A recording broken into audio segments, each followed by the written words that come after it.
प्रभु तेरी वाणी जीवन की रोटी, नैनों की ज्योति अंधेरा मिटाती।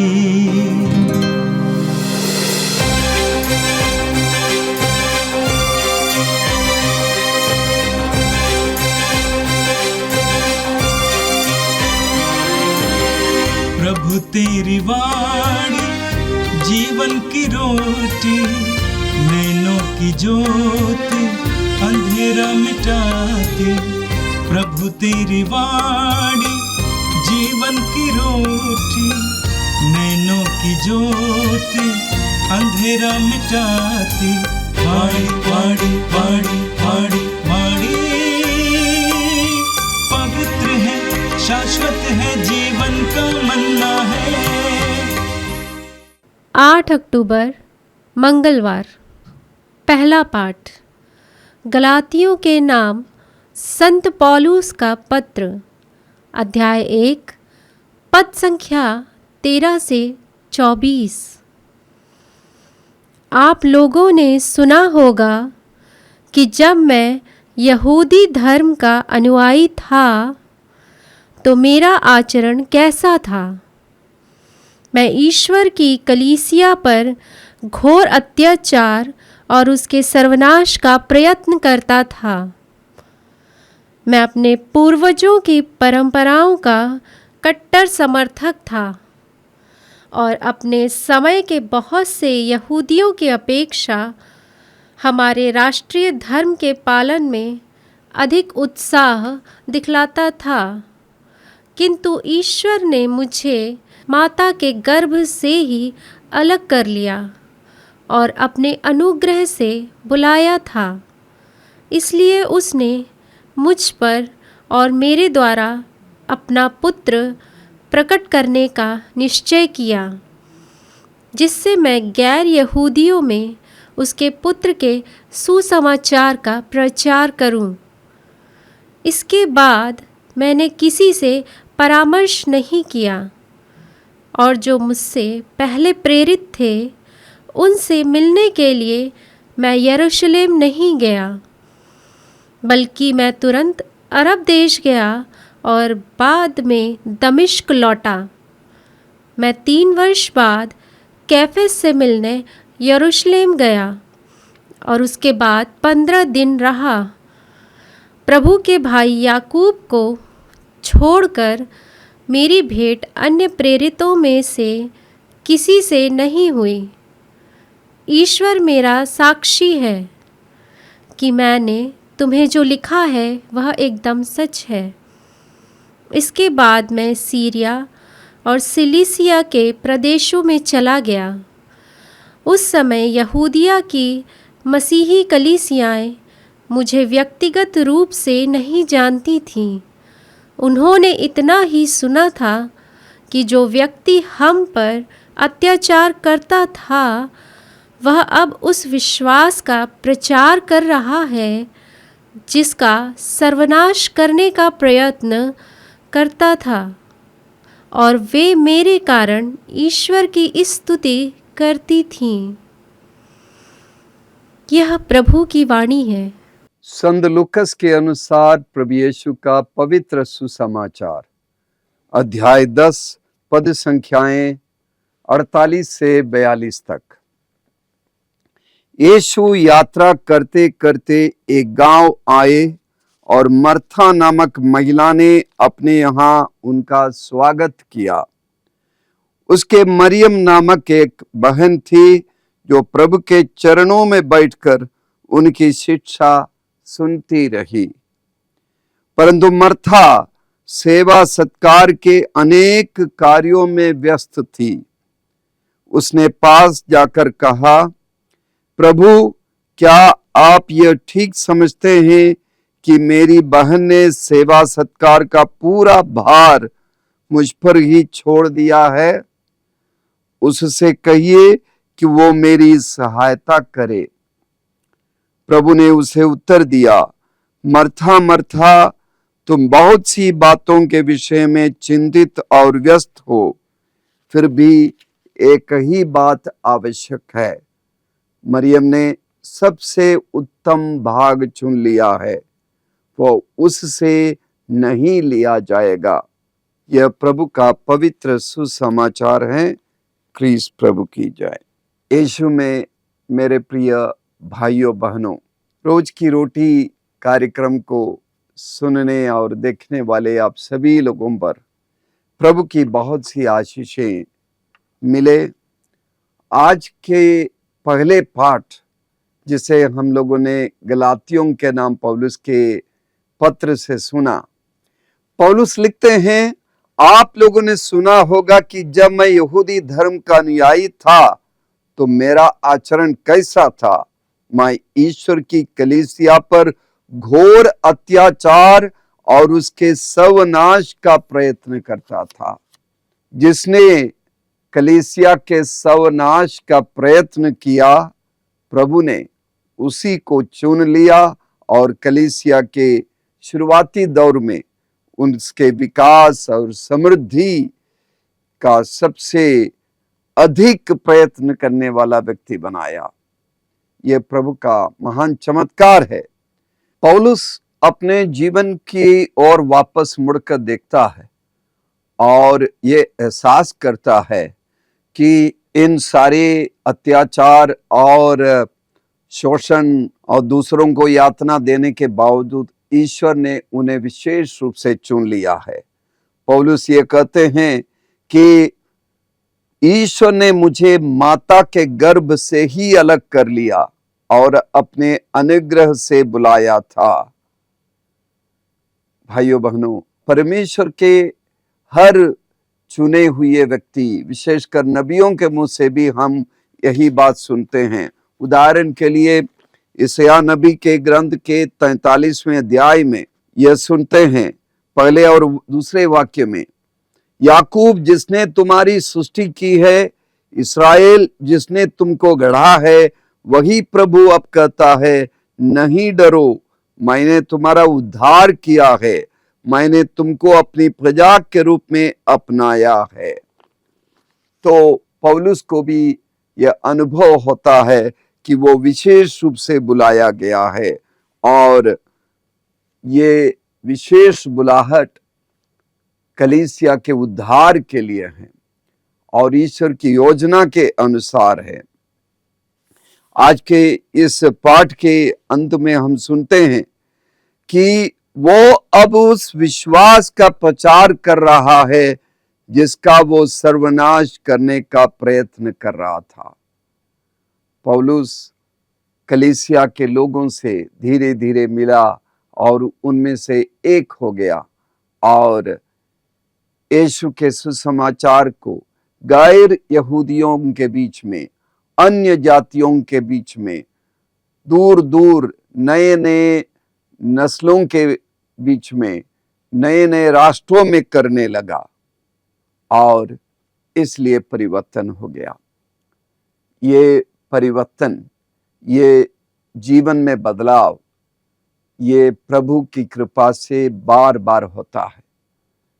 एक घटना याद है, हमारे भारत देश के पूर्वी इलाके में एक प्रदेश है नागालैंड।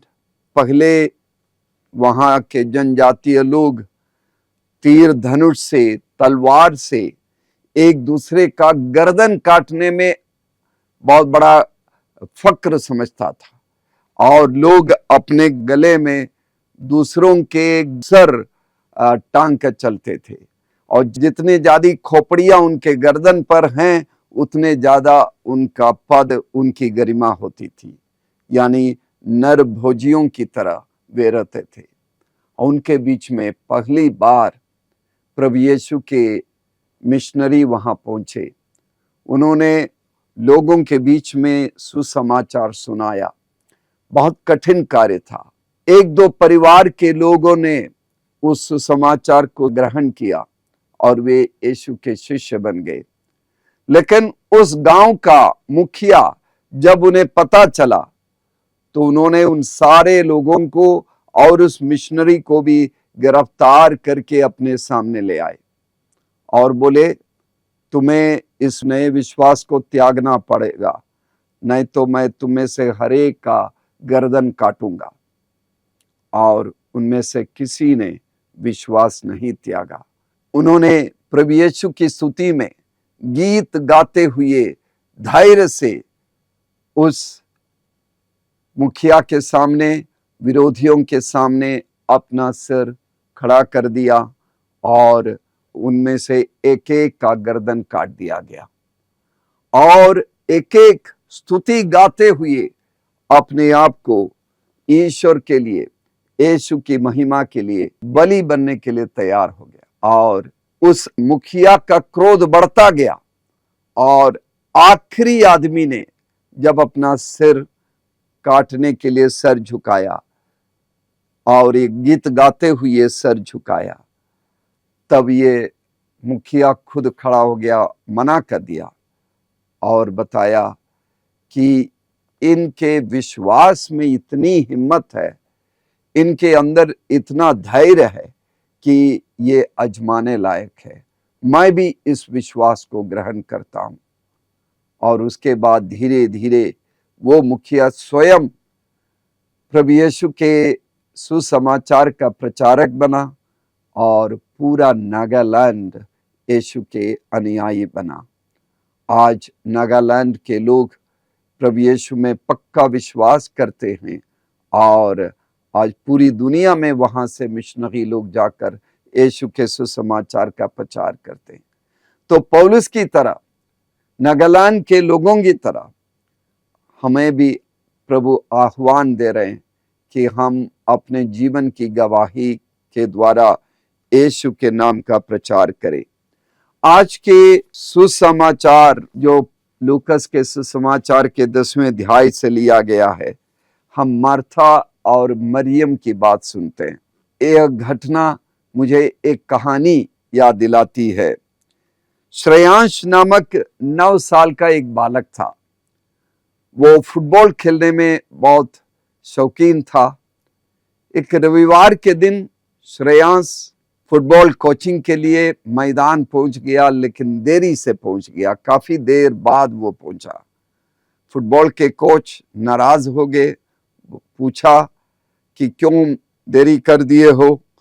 तो उसने कहा कि आज इतवार है, गिरजाघर जाऊं या फुटबॉल खेलने जाऊं, ये तय करने में मुझे समय लगा।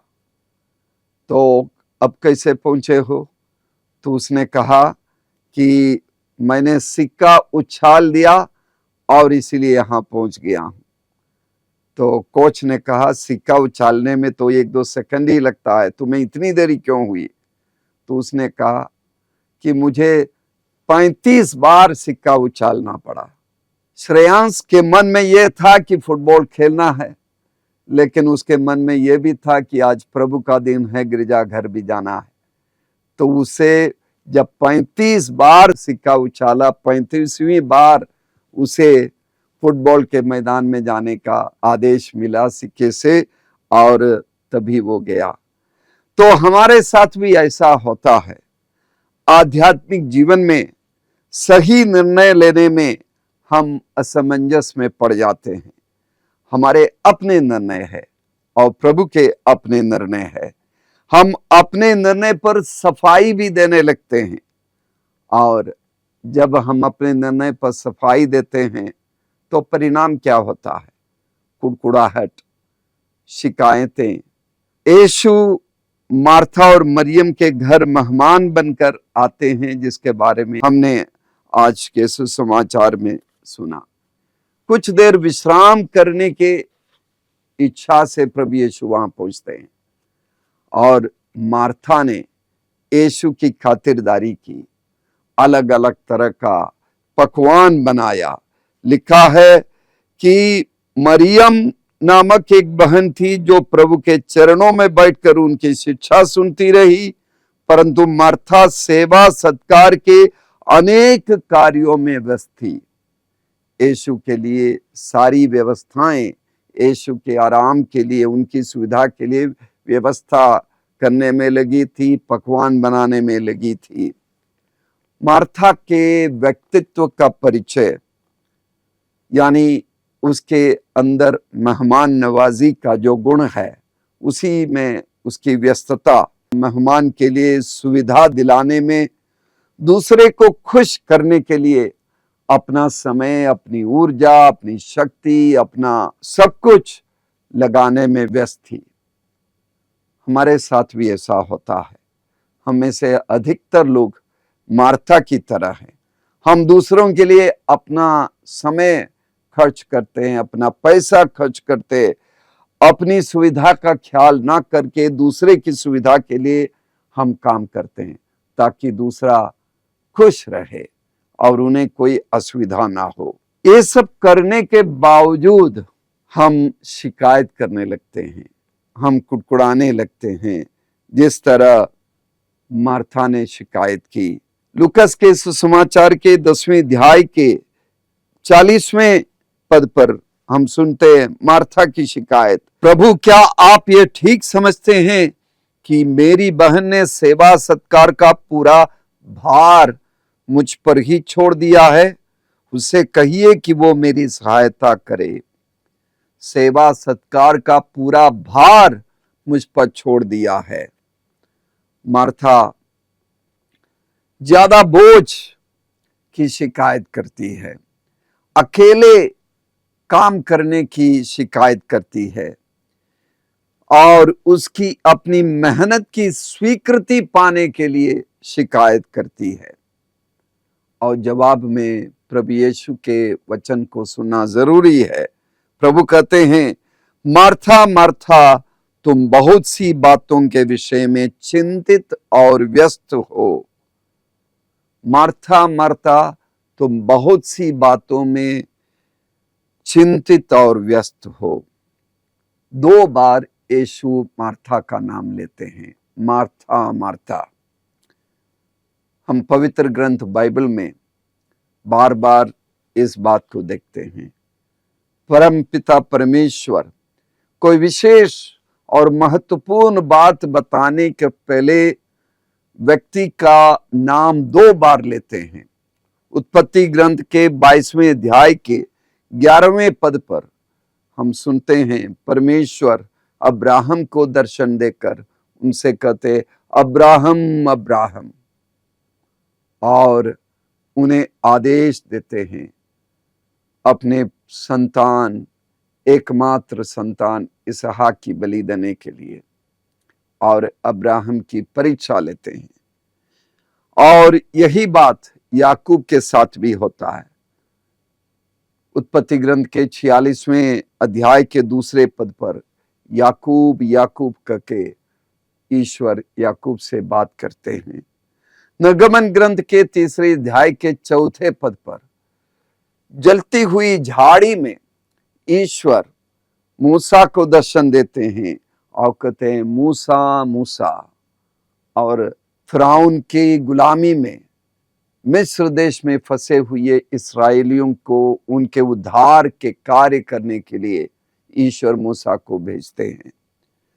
हम शमूएल के पहले ग्रंथ के 3 अध्याय के 10वें पद पर भी ये पढ़ते हैं कि जब शमूएल सो रहा था, ईश्वर उन्हें पुकारते हैं, शमूएल शमूएल, और शमूएल जवाब देता है, हे प्रभु बोल, तेरा दास सुन रहा है। नए नियम में लूकस के सुसमाचार के 22वें अध्याय के 31वें पद पर हम यीशु को सिमोन को बुलाते हुए सुनते हैं, सिमोन सिमोन, शैतान को तुम लोगों को गेहूं की तरह फटकने की अनुमति मिली है। मेरे प्रिय भाइयों बहनों, यीशु स्वयं अपने जीवन में अपने क्रूस मरण के द्वारा पिता को पुकारते हैं। मत्ती के सुसमाचार के 27वें अध्याय के 46वें पद पर हम सुनते हैं, यीशु कहते हैं इब्रानी भाषा में, एली एली लामा शबक्तानी, हे मेरे ईश्वर तूने मुझे क्यों त्याग दिया। 2 बार नाम लेने का तात्पर्य क्या है? सबसे पहले घनिष्ठता को यह दिखाता है कि जिस व्यक्ति का नाम 2 बार लिया जाता है उसके साथ ईश्वर या यीशु अपनी घनिष्ठता, अपने प्रेम को दर्शाते हैं। और एक कोई महत्वपूर्ण शिक्षा देने के पूर्व, कोई महत्वपूर्ण आज्ञा देने के पूर्व ईश्वर 2 बार नाम लेते हैं। उसी तरह यीशु भी मार्था का नाम 2 बार लेते हैं, मार्था मार्था। यीशु मार्था के व्यवहार के प्रति क्रोध नहीं दिखा रहे हैं, बल्कि प्रेम दिखा रहे हैं और महत्वपूर्ण शिक्षा देना चाहते हैं। ये शिक्षा कि सबसे अधिक ध्यान तुम मुझ में लगाओ, सबसे अधिक ध्यान यीशु में रखो। तुम बहुत सी बातों के विषय में चिंतित और व्यस्त हो। भाइयों बहनों, हम चिंता में डूबे हैं, हम बहुत सारे कार्यों में व्यस्त हैं। यीशु हमारा भी नाम 2 बार लेकर हमसे करें, बहुत अधिक प्यार और अनुकंपा के साथ वो करें, हे मेरे प्रिय पुत्र, मेरी प्रिय पुत्री, मैं तुम्हारा आह्वान करता हूं। बहुत ही महत्वपूर्ण शिक्षा पर ध्यान देने के लिए तुम्हारा आह्वान करता हूं। मुझ पर अपना ध्यान केंद्रित करो, मुझे जीवन में प्राथमिकता दो। मार्था और मरियम की घटना मेरे प्रिय भाइयों बहनों हमें प्रेरित करे कि हम प्रभु के लिए अधिक समय दें, प्रभु के साथ व्यक्तिगत प्रार्थना में समय बिताएं, प्रभु का वचन पढ़ने और उसे ग्रहण करने और उसे अपने जीवन में उतारने का प्रयास करें। जीवन में बार बार अवसर आएगा, प्राथमिकता को चुनने के अवसर। श्रेयांश की तरह बार बार सिक्का उछालने की जरूरत नहीं। अपने मन में हम ये मंसूबा बांधे, ये संकल्प ले, प्रभु को हम प्राथमिकता दें और उसके लिए सिक्का उछालना नहीं है, वही हमारी एकमात्र प्राथमिकता है। आइए हम प्रार्थना करें। सर्वशक्तिमान प्रेमी पिता ईश्वर, हम तुझे धन्यवाद देते हैं हमारे प्यारे प्रभु यीशु के लिए। हम धन्यवाद देते हैं इस आह्वान के लिए कि हम अपने जीवन में यीशु को प्राथमिकता दें। तेरे वचनों के प्रति हम अपना जीवन समर्पित करें और अपना सब कुछ तेरी महिमा के लिए न्योछावर करें। प्रभु, हम अपने लिए प्रार्थना करते हैं, अपने समाज के लिए और इस दुनिया के लिए प्रार्थना करते हैं कि हर कोई तुझे केंद्र में रखकर तेरी इच्छा के अनुसार, तेरे आदेश के अनुसार कार्य कर सके और हमारी अन्य चिंताओं को तू हमसे दूर करेंगे। हमें अनायास ही तेरी सारी कृपा मिलेगी यदि हम तेरे राज के लिए, ईश राज के लिए काम करेंगे।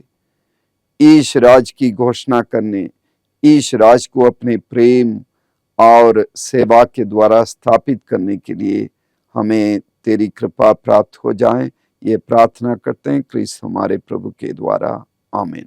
प्रभु तेरी वाणी जीवन की रोटी, नैनों की ज्योति अंधेरा मिटाती। वाणी वाणी वाणी वाणी